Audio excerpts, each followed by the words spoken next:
Գլուխ 2. Կենսական անհրաժեշտություն։ Որովհետև նա, ինչպես որ իր սրտում մտածում է, այնպես է։ Առակաց 23:7։ Միայն այս մի խոսքը թույլ է տալիս մեզ հասկանալու, թե որքան կարևոր է, որ ճիշտ մտածենք։ Մտքերն ուժեղ են և, ըստ Առակաց գրքի հեղինակի, նրանք ստեղծագործելու կարողություն ունեն։ Եթե մեր մտքերն ազդում են մեր էության վրա, ապա անհրաժեշտ է, որպեսզի մենք ունենանք ճիշտ մտքեր։ Ես ուզում եմ շեշտել, որ շատ անհրաժեշտ է, որպեսզի մեր և Աստծո մտքերը համապատասխանեն միմյանց։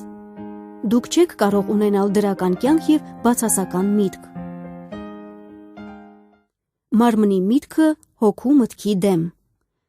Որովհետև նրանք, ովքեր վարվում են մարմնով, վերահսկվում են իրենց մտքերը անսուրբ ցանկություններով կապված և անում են այն բաները, որոնք հաճելի են մարմնին, բայց նրանք, ովքեր վարվում են հոգով, վերահսկվում են իրենց մտքերը հոգու ցանկություններով կապված և փնտրում են այն բաները, որոնք հաճելի են Սուրբ Հոգուն։ Հռոմեացիների 8:5 Amplified թարգմանությունից։ King James աստվածաշնչյան թարգմանության մեջ Հռոմեացիների 8-րդ գլուխը սովորեցնում է, որ եթե մենք մտածում ենք մարմնականի մասին, ապա կանենք մարմնին հաճելի բաներ, բայց եթե մտածում ենք հոգու բաների մասին, ապա կանենք հոգուն հաճելի բաներ։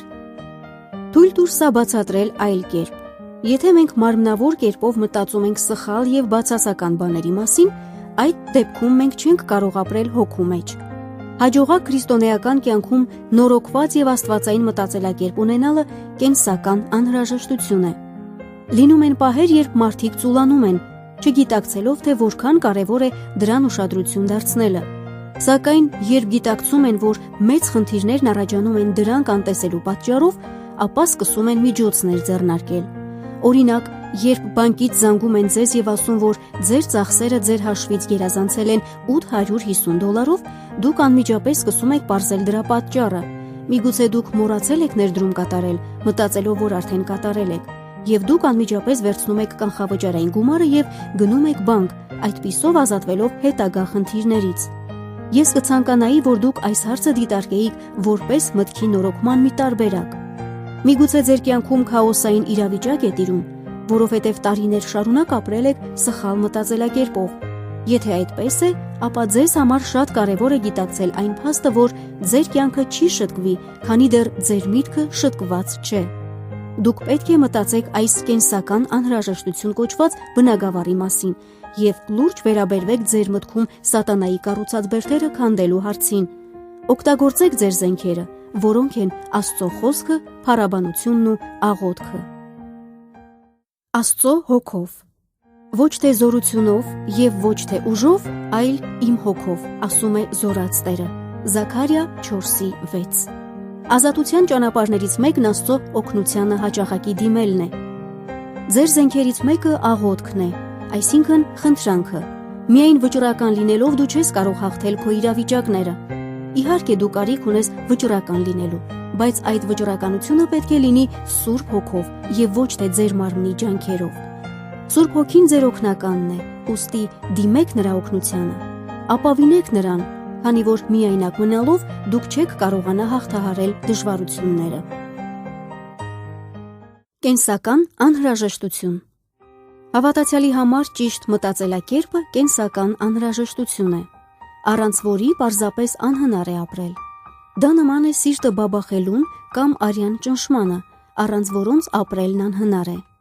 Տարիներ առաջ Աստված ինձ ցույց տվեց այս ճշմարտությունը, որը վերաբերում է աղոթքի և խոսքի միջոցով նրա հետ իմ անձնական փոխհարաբերությանը։